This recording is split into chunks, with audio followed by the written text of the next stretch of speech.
मेरे मेहरबान, मेरे कदरदान, हमेशा की तरह एक बार फिर मैं आप सबका एहतराम करता हूँ, स्वागत करता हूँ और कहता हूँ welcome to Suhana Safar with Annu Kapoor, सिर्फ 92.7 बिग एफएम पर। जनाबे मन, फिल्मी दुनिया के सुहाने दौर के किस्से, कहानियों, अफसानों, तरानों की इस महफिल को आज फिर सजाते हैं एक झलक।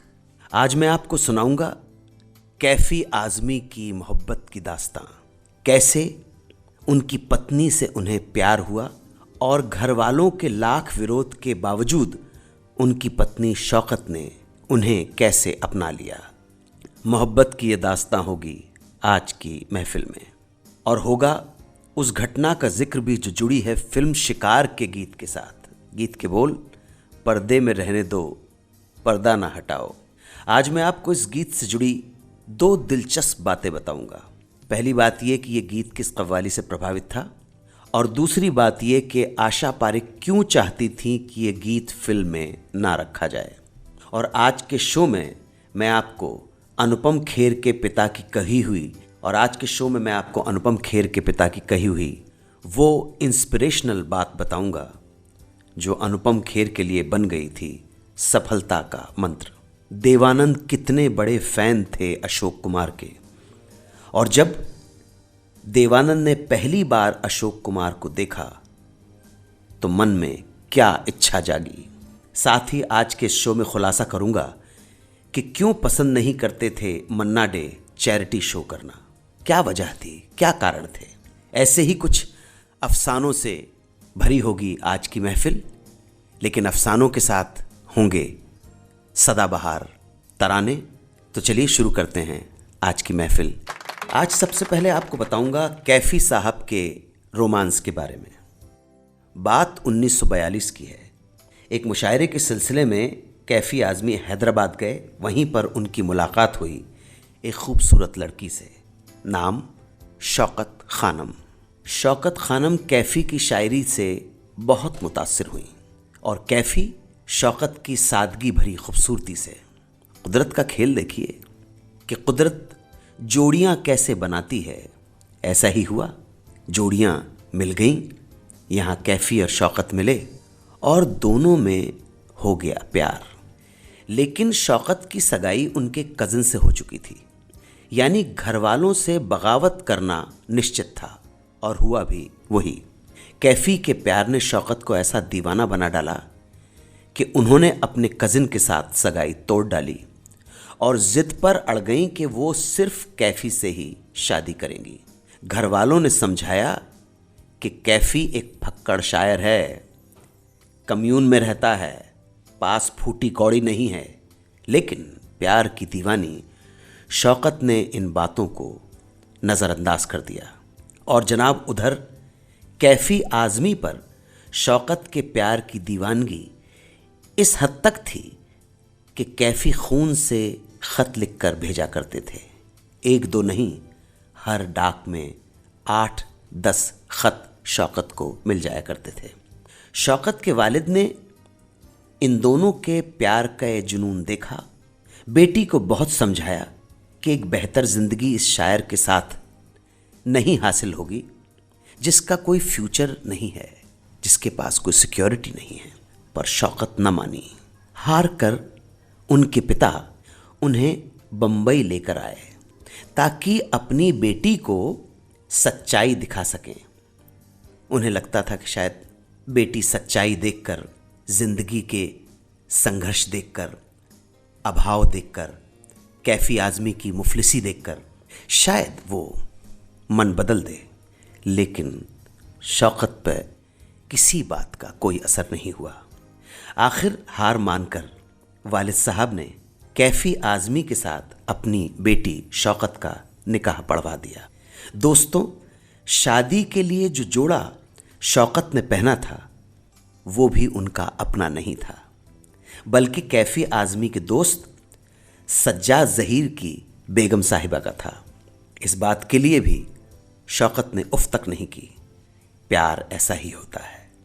और तो और शादी के बाद कैफ़ी शौकत को जब ब्याह के लाए तो रात अखबार बिछाकर काटनी पड़ी। ये थी कमाल की मोहब्बत। इस दीवानेपन को, इस समर्पण को सलाम करते हैं, प्रणाम करते हैं। जनाब, अब मैं बात करूंगा फिल्म शिकार के इस गीत के बारे में जिसके बोल थे, पर्दे में रहने दो, पर्दा ना उठाओ। सबसे पहले बात करते हैं उस कव्वाली की जिससे ये गीत प्रेरित है।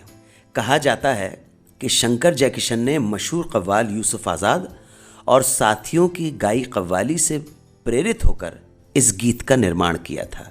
यूसुफ आज़ाद की उस कव्वाली के बोल थे, सीने में रहने दो, होठों पे न लाओ, होठों पे आ गया तो राज खुल जाएगा। अब दूसरी बात कि इस गीत से आशा पारेख क्यों परेशान थी। जब ये गीत शूट किया गया तब तक आशा पारेख को कोई प्रॉब्लम नहीं थी, मगर जब इस गीत के ट्रायल का वक्त आया तो आशा पारेख ने एक जिद पकड़ ली कि ये गाना फिल्म से निकाल दो। क्यों? क्योंकि ये दिखने में अश्लील है। उस वक्त किसी ने आशा पारेख के कान भर दिए थे कि ये गाना अश्लील है। उन्हें यह कह दिया गया कि लता मंगेशकर, जो शंकर जयकिशन की चहेती सिंगर हैं, उन्होंने भी इस गाने को गाने से मना कर दिया था। इसी वजह से शंकर जयकिशन को यह गाना आशा भोसले से गवाना पड़ा। इन तमाम बातों से आशा पारेख के मन में भी इस गीत को लेकर संशय आ गया और वो इन बातों को ढाल बनाकर अपनी जिद पर अड़ी रहीं। अब जनाब देखिए कि आशा पारेख की जिद की वजह से फिल्म के लिए मुसीबत खड़ी हो गई, क्योंकि शंकर जयकिशन इस गीत को डिलीट नहीं करना चाहते थे, क्योंकि उनका मानना था कि यह गीत एक हिट गीत है। पर उधर आशा पारेख थीं कि अपनी जिद पर अड़ गई थीं। इन दोनों की जिद की वजह से बेचारे प्रोड्यूसर डायरेक्टर की हालत ख़राब हो रही थी। तो जनाब करें तो अब क्या करें? गाना निकाल देंगे तो शंकर जयकिशन नाराज़ और रख लेंगे तो आशा पारेख नाराज़। बस फिर क्या था, एक लंबा विवाद चला और आखिर में शंकर जयकिशन ने फिल्म के निर्देशक आत्मा राम को अपनी बात मनवाने पर राज़ी कर ही लिया। आशा पारेख बहुत दुखी हो गई। कई दिनों तक वो प्रोड्यूसर डायरेक्टर और शंकर जयकिशन से नाराज़ रहीं। मगर किस्मत की बात देखिए कि जिस गीत को आशा जी अश्लील कहकर फिल्म से हटवाना चाहती थीं, वही गीत इतना सुपरहिट हुआ कि इस फिल्म की पहचान बन गया। और तो और इसी गीत के लिए आशा भोसले को बेस्ट फीमेल सिंगर का फिल्म फेयर अवार्ड भी हासिल हुआ। हम सोचते कुछ और हैं, भाग्य में कुछ और लिखा होता है। बात अनुपम खेर की, बात उनके पिताजी की। पिता के कहे हुए कुछ बोल क्या मायने रखते हैं। बात उन दिनों की है जब अनुपम खेर शिमला में पढ़ रहे थे। एक दिन अचानक उनके पिता पुष्कर नाथ जी उनके स्कूल आए और बोले, चलो मेरे साथ, और उन्हें वहां से लेकर चले गए। अनुपम की समझ में नहीं आया कि ऐसा क्या हुआ। पिताजी अनुपम को लेकर गए शिमला के सबसे महंगे रेस्टोरेंट में। बेटे से पूछा, बोलो क्या खाना है? जो भी खाने का दिल हो बेझिझक ऑर्डर दे दो। अनुपम की समझ में नहीं आ रहा था कि माजरा क्या है। अनुपम और उनके पिता का रिश्ता दोस्तों जैसा था, इसलिए अनुपम ने खुल के पूछ लिया कि अचानक ये दावत का मूड आपको कैसे आ गया? प्रमोशन मिला है क्या? पिताजी मुस्कुराए, फिर बोले, नहीं कुछ नहीं। अब अनुपम की क्यूरियोसिटी और बढ़ गई। पूछा, डैडी कोई लॉटरी लग गई है क्या? पिता फिर चुप हो गए, बोले नहीं। अनुपम बोले कि आप बताइए तो सही, बात क्या है? अब पिता मुस्कुराए, बोले, तुम्हारे प्रिंसिपल ने बुलाया था और कहा कि तुम 10th स्टैंडर्ड में फेल हो गए हो। अनुपम हक्का बक्का हो गए। पिता से पूछा, मैं फेल हो गया और आप जश्न मनाने के लिए मुझे लेकर यहां आए?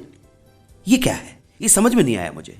तो पिता ने बड़े प्यार से अनुपम को समझाया कि मैं यहां तुम्हारी असफलता का जश्न मनाने इसलिए आया हूं ताकि जिंदगी में जब भी तुम्हें फेल्योर का सामना करना पड़े, असफलता का सामना करना पड़े, तो तुम उस असफलता को देखकर परेशान ना हो, दुखी ना हो, बल्कि उस पल को वैसे ही एंजॉय करो जैसे तुम कामयाबी को, सफलता को एंजॉय करते हो। अपनी हर असफलता से सीखकर पूरे जोश के साथ आगे बढ़ते चले जाओ। मायूसी, निराशा, टूटना, शोक, इन सब से दूर रहो। मैं चाहता हूं कि जैसे तुम अपनी सफलता को एंजॉय करते हो उसी तरह अपनी असफलता को भी एंजॉय करो, क्योंकि हर सफलता आपके लिए सफलता की सीढ़ी बन सकती है। पिता की दी हुई ये प्रेरणा, ये अनमोल वचन अनुपम के बहुत काम आई। जब वो मुंबई में संघर्ष कर रहे थे, तकलीफों को झेल रहे थे, तब एक दिन उन्हें पिताजी का टेलीग्राम मिला जिसमें लिखा था कि भीगा हुआ आदमी बरसात से नहीं डरता। ये अनमोल वचन सुनकर अनुपम का हौसला बुलंद हो गया और सोच लिया कि कितनी भी परेशानी क्यों ना हो, हारूंगा नहीं और जीत कर दिखाऊंगा। और आखिरकार उन्होंने अपने सपने को साकार कर दिखाया। अनुपम खेर और उनके पिताजी को याद करते हुए एक गीत सुनवाने जा रहा हूं। अनुपम खेर और उनके पिताजी के लिए अन्नू कपूर की तरफ से एक शेर। ए नाशनास तला तुम तू डराता है किसे। नाशनास मतलब अनजाना, अनचिन्हा तूफान, ऐसा तूफान जिसे हम जानते नहीं हैं। ए नाशनास तला तुम तू डराता है किसे, वो लोग डूब चुके जिनको डूब जाना था। कई बार दोस्तों मैंने बताया कि अशोक कुमार इतने बड़े सितारे थे, इतने बड़े स्टार थे, जिन्होंने सिर्फ दर्शकों का दिल ही नहीं जीता बल्कि फिल्मी दुनिया से जुड़े लोग भी उनके व्यक्तित्व को, उनकी पर्सनालिटी को देखकर बहुत प्रभावित रहते थे। ऐसा ही देवानंद के साथ भी हुआ था। देवानंद को बचपन से ही फिल्में देखने का बहुत शौक था, पर घर का माहौल ऐसा नहीं था कि जब चाहो फिल्म देखने के लिए पैसे मांग लो मिल जाएंगे। फिर भी देवानंद दोस्तों के साथ फिल्में देखने का मौका तलाश कर ही लेते थे। फिल्मों की दीवानगी का ये आलम था कि उन्हें फिल्म देखने के अलावा फिल्म मैगजीन फिल्म इंडिया पढ़ने का भी चस्का लग गया था। रद्दी की दुकान से मैगजीन के पुराने एडिशन खरीद लाते और पूरे डूब कर पढ़ते। पुरानी पत्रिकाओं के ग्राहक देवानंद से वो दुकानदार को भी लगाव हो गया था। वो दुकानदार देवानंद के लिए अलग से मैगजीन छांट कर रख देता और कभी कभी तो खुश होकर मुफ्त में भी दे डालता था। उसी दुकान वाले ने एक दिन देवानंद को बताया कि फिल्म बंधन के प्रीमियर के लिए अशोक कुमार गुरदासपुर आने वाले हैं। अब ये न्यूज़ सुनते ही देवानंद अशोक कुमार से मिलने की जुगाड़ में लग गए। वक्त आया जब अशोक कुमार द सुपरस्टार आए गुरदासपुर। लोग पागल थे, दीवानगी का आलम था अशोक कुमार की एक झलक देखने के लिए। लोगों ने सर आंखों पर बिठाया उन्हें। गुरदासपुर की जनता ने भव्य शानदार स्वागत किया। हजारों की भीड़ थी। लोग अशोक कुमार का ऑटोग्राफ लेने के लिए पागल हुए जा रहे थे, लेकिन देवानंद उन्हें दूर खड़े खड़े देखते रहे, श्रद्धा से भरे हुए। हजारों चाहने वालों की भीड़ में भी अशोक कुमार को मुस्कुराते हुए सबसे मिलते देख देवानंद को बहुत ताज्जुब हुआ। आए तो वो भी इसी तमन्ना से थे कि अशोक कुमार से मिलेंगे, उनका ऑटोग्राफ लेंगे, लेकिन अशोक कुमार को देखते ही वो सब कुछ भूल गए। बस एक टक निहारते रहे अशोक कुमार को। अशोक कुमार का जादू उन पर चल गया। देवानंद ने अपने एक इंटरव्यू में बताया कि ये उनकी जिंदगी का एक बहुत खास लम्हा था। अशोक कुमार को देखकर ही दिल में ये तमन्नाएं जागी कि अगर आगे की पढ़ाई के लिए विदेश नहीं जाना हुआ तो फिल्म स्टार बन जाऊंगा। और किस्मत देखिए कि जिन अशोक कुमार को देखकर वो इंस्पायर्ड हुए थे, उन्हीं अशोक कुमार ने उन्हें एक फिल्म में अपना खुद का रोल दिलवा दिया था। और इसी फिल्म से देवानंद को पहचान भी मिली थी। यूं तो बाद में देवानंद खुद भी बहुत बड़े स्टार रहे, मगर उनकी नज़र में दादा मुनि यानी अशोक कुमार से बड़ा कोई स्टार कभी नहीं रहा। मन्ना डे के लिए संगीत साधना थी, तपस्या थी। इसलिए मन्ना डे ने अपने गीतों को बाजार में बेचने की कोशिश कभी नहीं की। वो बाकी गायकों की तरह बहुत सारे शोज नहीं करते थे गानों के। मन्ना डे का शो करवाना आयोजकों के लिए बहुत मुश्किल हो जाया करता था। इसके अलावा मन्ना डे चैरिटी शोज से थोड़ा दूर ही रहते थे। उन्हें लगता था कि इस तरह के शो की सारी कमाई तो ये ऑर्गेनाइजर ले जाते हैं, बेचारे ज़रूरतमंद लोगों को उसका 10% भी नहीं मिलता। इसलिए वो किसी भी चैरिटी शो के लिए आसानी से हाँ नहीं बोलते थे। एक बार हुआ यूं कि महेंद्र कपूर जी के पास उनके 2 डॉक्टर दोस्त मिलने आए। वो मेडिकल के गरीब विद्यार्थियों के लिए एक चैरिटी शो करवाना चाहते थे और इस शो में चाहते थे कि तलत महमूद शिरकत फरमाएं, महेंद्र कपूर आए और आए मन्ना डे। अब ये सभी जानते थे कि तलत साहब एक बार फिर हाँ कर देंगे, लेकिन मन्ना डे को मनाना आसान नहीं होगा। इसलिए उन्होंने महेंद्र कपूर को खुद जाकर मन्ना डे को इस शो के लिए तैयार करने की बात की कि आप जाइए और किसी तरह से भी दादा को मनाइए। महेंद्र कपूर पहुंचे मन्ना दा के पास, सारी बात समझाई कि क्यों मेडिकल के गरीब छात्रों के लिए पैसा इकट्ठा करने के लिए चैरिटी शो का होना कितना ज़रूरी है। दादा ने महेंद्र कपूर की बात गौर से सुनी और अंत में शो करने से मना कर दिया। महेंद्र कपूर बहुत निराश हो गए, मनाने की और कोशिश की, मगर मन्ना डे बार बार यही कह रहे थे कि ये सब बेकार है, सारा पैसा ये ऑर्गेनाइजर्स खा जाएंगे, गरीब बच्चों को एक फूटी कौड़ी भी नहीं मिलेगी, इसलिए मुझे ये शो नहीं करना है।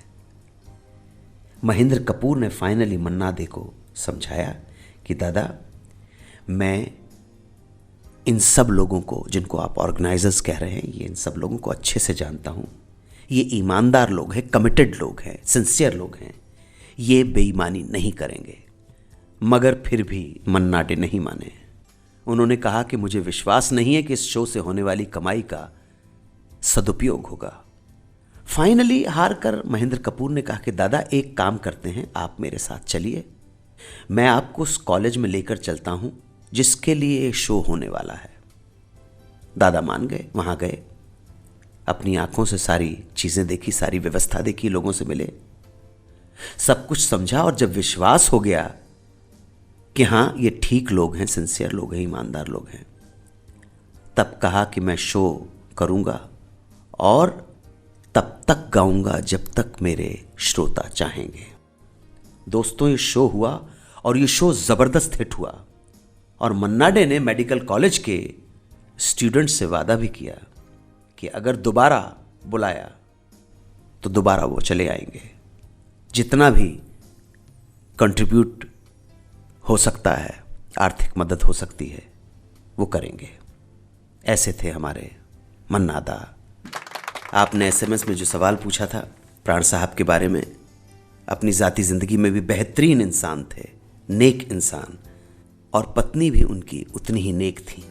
फिल्मों में भले ही उन्होंने विलेन के रोल किए, लेकिन प्राण साहब की इंसानियत के बारे में फिल्म इंडस्ट्री में कभी भी कोई दो राय नहीं रही। वैसे ही उनकी पत्नी शुक्ला जी बहुत नेक और आदर्शवादी महिला थी।